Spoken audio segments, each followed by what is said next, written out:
নমস্কার। আজ আপনাদেরকে পাঠ করে শোনাব মানিক বন্দ্যোপাধ্যায় রচিত একটি ছোট গল্প। শুরু করছি আজকের গল্প, দায়িক। অলক্ষণে সন্তান, নইলে প্রায় 11টি মাস মায়ের পেট দখল করে থেকে এমন অসময়ে ভূমিষ্ঠ হয়। অসময়ের এই বাদলা আর হাড় কাঁপানি শীত শুরু হওয়ার পর বাচ্চাটাকে মারবার জন্যই কি দেবতাদের ইঙ্গিতে প্রকৃতির এই নিয়ম ভাঙা খাপছাড়া আচরণ? কে জানে। একটা বাচ্চাকে মারবার জন্য দেবতারা ব্যস্ত হয়ে প্রাকৃতিক বিপর্যয় ঘটাবে, এটা ভাবতেও আবার মনটা খুঁতখুত করে গোবিন্দের। কেন তবে তার প্রথম সন্তানের নিশ্চিত মরণ এভাবে ঘনিয়ে আসবে? ক্রমে ক্রমে শীতের এখন বিদায় নেওয়ার পালা। এলোমেলো উল্টোপাল্টা বাতাস বইবে কখনো উত্তর কখনো দক্ষিণ থেকে। রাতে কাঁথা কাপড় দরকার হলেও দিনের বেলায় ঠান্ডা ঠান্ডা ভাব খালি গা জুড়িয়ে দেবে। তার বদলে বলা নেই ক নেই শুরু হয়েছে টিপটিপ বৃষ্টির সঙ্গে কনকনে উত্তরে হাওয়া। কি দাপট শীতের! হোগলার একরত্তি আঁতুড় ঘর, গোয়ালের পাশে ছিটালের গা ঘেঁষে তোলা। ভেতরে ল্যাপা পোঁছার বালাই নেই। মানুষের জন্মলাভের মতো নোংরা অস্থায়ী ব্যাপারটার জন্য অত হাঙ্গামা কে করে? মাটিটা শুধু একটু চেঁচে দেওয়া হয়েছে কোদাল দিয়ে। সস্তা পুরানো হোগলার চালাটা তুলে ভিতরে দুটি খড় বিছিয়ে দেওয়া হয়েছে। খড়ের উপর বস্তা কাটা পুরানো ছেঁড়া একটা চট। মোটে 1 মাসের ব্যাপার। মাস কাটলেই আঁতুড় উঠবে। স্নান করে শুদ্ধ হয়ে ছেলে নিয়ে রেবতী ঘরে উঠতে পাবে। তখন ফেলে দেওয়া হবে হোগলার চালা। চিরকালের এই রীতি।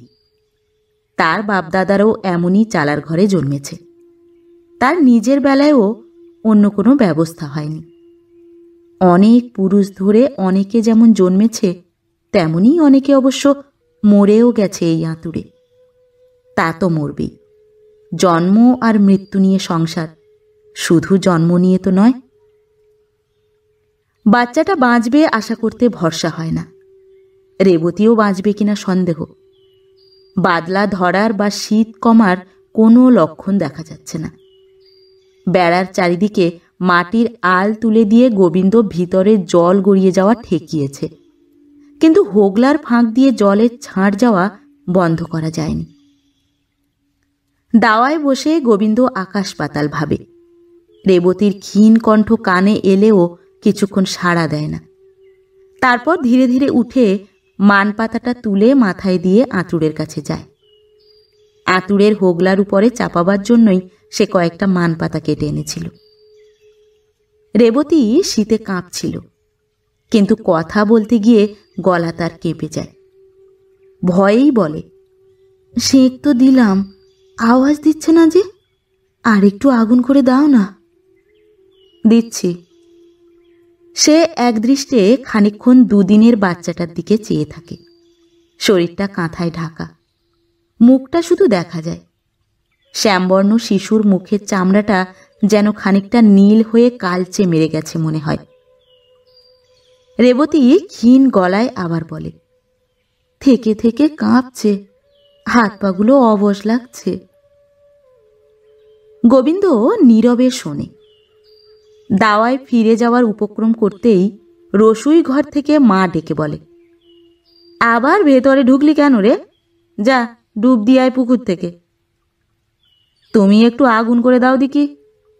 বলে গোবিন্দ গটগট করে দাওয়ায় উঠতেই রসুই ঘরে মা আর মাসি পিসি চেঁচামেচি জুড়ে দেয়। ঘর থেকে বাপ গগন বেরিয়ে এসে ঝাঁঝের সঙ্গে বলে, আহা হা, এত বড় ধেড়ে মানুষটা, তোর কি বুদ্ধি বিবেচনা নেই? আঁতুড় ঘেঁটে সেই কাপড়ে ঘরে ঢুকছিস? ঘরে ঢুকছি না। গোবিন্দ বেজার হয়ে দাওয়ায় উবু হয়ে বসে পড়ে। গগন বলে, দাওয়ায় উঠলি কি বলে? গোবিন্দ কথা কয় না। বাড়ির মানুষেরা অনেকক্ষণ গজর গজর করে। বারবার গোবিন্দকে অন্তত ঘাটে গিয়ে কাপড়টা কেচে আসবার জন্য বলা হয়। কখনো মিনতি করে, কখনো রাগ দেখিয়ে। শেষে গোবিন্দ বলে, আমার আর কাপড় নেই। গগন বলে, আমার কাপড়টা দিচ্ছি, তুই ঘাটে যা দেখি। ঘরদোর অসুচি করলে তোর ছেলে বউয়ের অকল্যাণ আগে হবে। এই সিধে কথাটা বুঝিস না তুই? গোবিন্দ অগত্যা ঘাটে গিয়ে ডুব দিয়ে আসে। বাড়ির মানুষের চাপ বা পাপের ভয়েই ঠিক নয়, তার নিজের মনটাও খুঁতখুত করছিল। সে ঘাটে যেতেই অন্নদা তাড়াতাড়ি সমস্ত দাওয়াটা গোবর জলে লেপে দেয়। ডোবা পুকুরে ডুব দিয়ে এসে রেবতীর একটা পুরনো ছেঁড়া শাড়ি দুভাঁজ করে কোমরে জড়িয়ে ভিজে কাপড়টা দাওয়ায় টান করে মেলে দিয়ে গোবিন্দ দাওয়াতেই উবু হয়ে বসে আকাশ পাতাল ভাবে। গগন পরনের কাপড়খানা ছেড়ে দিতে চাইলেও সে কাপড় পরা যায় না। গগনকে তাহলে গামছা পরতে হয়।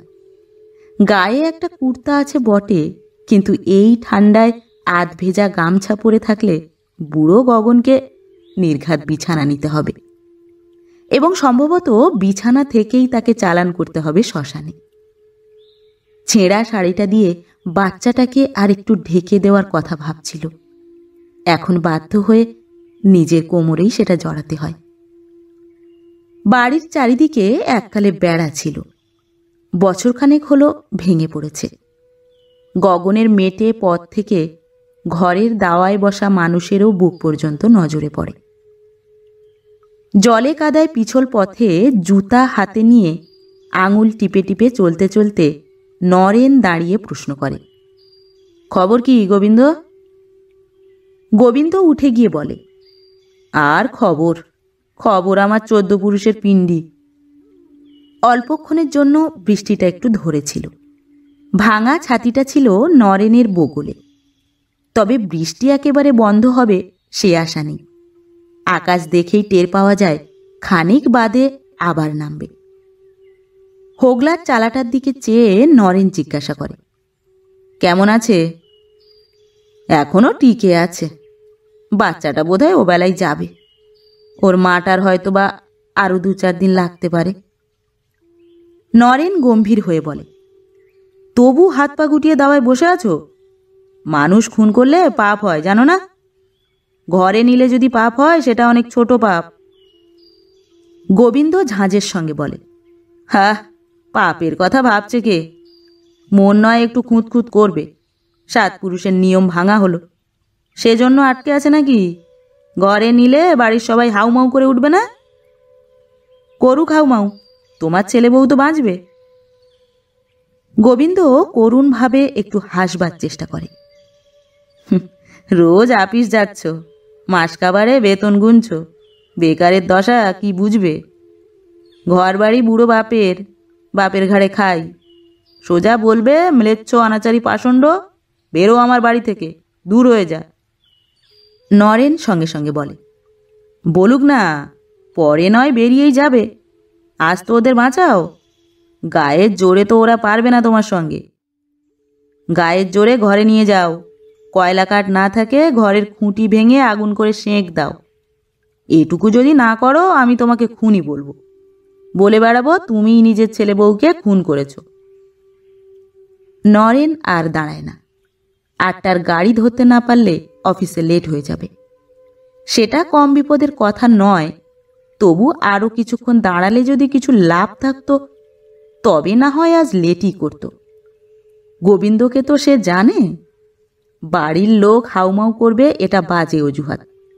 আসল বাধা গোবিন্দের নিজের মনে। নিজের মন থেকেই সে সায় পাচ্ছে না। নইলে বাড়ির লোকের অসন্তোষের খাতিরে কেউ চোখের সামনে বউ ছেলেকে মরে যেতে দিতে পারে? ঘরের মধ্যে নিয়ে গিয়ে একটু আড়াল আর আগুনের তাপের ব্যবস্থা করলেই দুজনে বেঁচে যাবে যখন জানা আছে। এদিকে গোবিন্দ গালে হাত দিয়ে বসে নিজের মনে বলে, এতই যেন সহজ, মুখে বলা আর কাজে করা। ওদের ঘরে তুলবার চেষ্টা করলেই যে কি কাণ্ড শুরু হবে নরেন তা কি জানবে? সে তার গায়ের জোরটাই দেখছে। গায়ের জোরটাই যেন সব। গায়ের জোরে যেন তাকে ঠেকাবার চেষ্টা করা হবে, আর জোরে না পারলে হার মেনে শুধু চেঁচামেচি করে তাকে দূর হয়ে যেতে বলেই সবাই ক্ষান্ত থাকবে। হঠাৎ সত্যিকারের উন্মাদ হয়ে যাবে বুড়ো বাপটা। বুক চাপড়ে চেঁচিয়ে মাথার চুল ছিঁড়ে জলে কাদায় গড়াগড়ি দিয়ে তো বা মেরেই ফেলবে নিজেকে। মা ঘরের কোনায় সিঁদুর মাখানো পটটার সামনে উমড়ি খেয়ে পড়ে একটানা আর্তনাদ করে যাবে এবং খুব সম্ভব এক ফাঁকে এই শীত বাদলার মধ্যে এক কাপড়ে বেরিয়ে চলে যাবে যেদিকে দু চোখ যায়। অন্যেরা কি করবে সেই হিসাব নয় নাই ধরল, মা বাপের কথাটা না ভাবলে চলে কি করে? গোবিন্দ অসহায়ের মতো চেয়ে থাকে। মনে হয় সে যেন জাঁতা কলে পড়েছে, যে জাঁতা কলে মানুষের ভেতরটা পিষে দুমড়ে মুচড়ে যায়। নরেন কি করে বুঝবে? চোখের সামনে ছেলে বউকে অত্যাচারের হাতে মরতে দিয়ে হাত পা গুটিয়ে বসে থাকতে হলে মুহূর্তগুলি কেমন করাতের দাঁতের মতো হয়ে ওঠে। সময় কিভাবে প্রাণটাকে ধীরে ধীরে চিরে চিরে দিয়ে যেতে থাকে। কাঠের উনানের কিছু জ্বলন্ত কয়লা একটা সরায় নিয়ে গামছা পরে অন্নদা আঁতুড়ে যায়। বেরিয়ে ঘাটে গিয়ে ডুব দিয়ে এসে রান্নাঘরে ঢুকবে। একটু পরেই অন্নদা বেরিয়ে আসে, গোবিন্দের ছোট পিসিকে ডেকে আঁতুড়ে পাঠিয়ে দেয়। ঘাটে যাওয়ার বদলে ছেলের সামনে এসে দাঁড়িয়ে মৃদু স্বরে বলে, ভাবিস কেন, ভগবানকে ডাক। ভগবান তো সবই করছেন। ও কথা বলতে নেই বাবা। একটু ইতস্তত করে অন্নদা আবার বলে, টিন জোগাড় হয় না? কোথা পাবো? একটু দাঁড়িয়ে নিজের মনে কি যেন ভাবে অন্নদা। তারপর ঘাটে গিয়ে স্নান করে গামছা কেচে শুদ্ধ হয়ে না এসেই ঘরের মধ্যে গিয়ে ঢোকে। গোবিন্দ অবাক হয়ে চেয়ে থাকে। তার সঙ্গে কথা কইতে কইতে মা কি ভুলে গেছে তার সদ্য আঁতুড় থেকে বেরিয়ে আসার কথা? খানিক আগে তাকে আঁতুড় থেকে বেরিয়ে শুধু দাওয়ায় উঠতে দেখে চেঁচামেচি জুড়েছিল, ঘাটে গিয়ে ডুব দিয়ে আসতে বাধ্য করেছিল, আর নিজের বেলা সব ভুলে গিয়ে সোজা ঘরের মধ্যে গিয়ে ঢুকলো। কি আজব ব্যাপার! তারপর ভিতরে গগনের সঙ্গে তাকে নিচু গলায় কথা বলতে শুনে গোবিন্দের প্রাণটা ছলাৎ করে ওঠে। শেষ হয়ে গেছে? আঁতুড়ের মৃত্যুর ধাক্কায় মার খেয়াল নেই? ওখান থেকে বেরিয়ে স্নান না করে ঘরে ঢোকা চলে না? বাচ্চাটা না বউটা? উঠে গিয়ে দেখে আসবে সে শক্তি যেন গোবিন্দ পায় না। বসে বসে সে একটা কথাই বারবার মনে মনে আঁকড়ে থাকার চেষ্টা করে যে চিৎকার করে চেঁচিয়ে কেঁদে না উঠে মরণকে এমন চুপচাপ বরণ করার মানুষ তো তার মা নয়। বাচ্চাটা শেষ হয়ে গিয়ে থাকলেও এতক্ষণে মার কান্নার আওয়াজে চারিপাশের অনেক বাড়িতেই জানাজানি হয়ে যেত এ বাড়িতে মৃত্যুর পদার্পণ ঘটেছে। খানিক পরে গগন আর অন্নদা দাওয়ায় বেরিয়ে আসে। গগন জিজ্ঞাসা করে, একটা কিছু ব্যবস্থার কথা ভেবে পাচ্ছ না? গোবিন্দ বলে, কি আর ব্যবস্থা করব? গগন আফসোস করে বলে, হাতে একটা পয়সা নেই যে কিছু করি। 5 জনের কাছে ধার জমে আছে, আবার গিয়ে চাইলে কেউ দেবে না। কপাল রে। অন্নদা একটা দীর্ঘ নিঃশ্বাস ফেলে। গোবিন্দ নীরবে দুজনের ভাব লক্ষ্য করে। তার মনে হয় শুধু এই কথাগুলি বলার জন্য ঘরের মধ্যে পরামর্শ করে তারা যেন দাওয়ায় আসেনি। এটা নিছক ভূমিকা। তাদের আরও কিছু বলার আছে এবং সেটাই আসল বক্তব্য। গগন বলতে যায়, আমি ভাবছিলাম কি।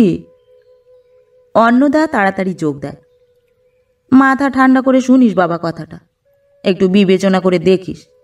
এমন ঝপ করে খেপে যাস, তোকে কিছু বলতেই ভয় হয়। গোবিন্দ ধীরে বলে, কি বলছো শুনি না। গগন বলে, বৌমাকে ওখান থেকে সরাতে হয়, বাচ্চাটা তেমন নড়াচড়া করছে না। অন্নদা বলে, এমনি কড়া শীত হলে ভাবনা ছিল না, বাদলাটা নামায় হয়েছে মুশকিল। গোবিন্দ নীরবে প্রতীক্ষা করে। সে টের পায় তার কাছে হঠাৎ কথাটা পারতে গগনও সাহস পাচ্ছে না, ইতস্তত করছে। গোবিন্দ আশ্চর্য হয়ে ভাবে যে ঘরের মধ্যে এতটুকু সময় একটু পরামর্শ করেই কি এমন গুরুত্বপূর্ণ কথা তারা ঠিক করে ফেলেছে যা তাকে বলতে গিয়ে এতখানি ভূমিকা দরকার হয়, এতবার ঠেকে গিয়ে গগনকে ঢোক গিলতে হয়। দুজনে চুপ করে আছে দেখে গোবিন্দ শান্তভাবে বলে, কি বলছিলে বলো না। কথাটা শেষ পর্যন্ত বলে ফেলে অন্নদাই। বলে, আমরা বৌমাদের ঘরে আনবো ঠিক করেছি, তুই কিছু বলতে পারবি না। গগন তাড়াতাড়ি বলে, ওখান থেকে না সরালে বাঁচবে না। গোবিন্দ হতবাক হয়ে থাকে। তার বউ ও বাচ্চাকে ঘরে আনার প্রস্তাবে সে সম্মতি দিতে পারছে না ধরে নিয়েই যেন গগন তাকে বুঝিয়ে বলে, এমন কিছু দোষ হবে না, একটা কোনা সাফ করে পুরনো তক্তপোষটা পেতে দিলেই হবে, পরে নয় ফেলেই দেবো ওটা। আঁতুড় উঠলে ঠাকুরমশাইকে ডেকে ঘরটা শুদ্ধ করে নেওয়া, একটা প্রাচিত্তি করা, ফুরিয়ে গেল, এতে আপত্তি করার কি আছে। অন্নদা হঠাৎ যেন ছেলের উপর বিষম চটে যায়। চেঁচিয়ে জোর দিয়ে বলে, না, তোর মানা শুনবো না আমরা, ছেলের ঘরের প্রথম নাতি। তার গলায় কথা আটকে যায়। গোবিন্দের মনে হয় ভেতর থেকে যেন প্রচণ্ড একটা হাসির বেগই ঠেলে উঠছে, কিন্তু হাসি তার আসে না। কোনো রকমে সে উচ্চারণ করে, আনো ঘরে। অন্নদা তারই অনুমতির জন্যেই যেন কোনো রকমে ধৈর্য ধরেছিল। আঁতুড়ে ছুটে যায়। আগুনের মালসা হাতে নিয়ে একটা ন্যাকড়ার পুঁটুলি বুকে করে এসে ঘরে ঢোকে। গোবিন্দের চমক ভাঙে অন্নদার ডাকেই, পাঁজা কোলা করে তুই বৌমাকে তুলে নিয়ে আয় বাবা, উঠে আসতে পারবে না। নমস্কার, পরবর্তী গল্প নিয়ে খুব শিগগির ফিরে আসছি। ততক্ষণ সবাই ভালো থাকবেন, সুস্থ থাকবেন। গল্প পাঠ ভালো লাগলে গল্পটিতে একটি লাইক করবেন এবং ভিন্ন ভিন্ন স্বাদের অডিও স্টোরি শোনার জন্য অবশ্যই চ্যানেলটি সাবস্ক্রাইব করবেন। ধন্যবাদ।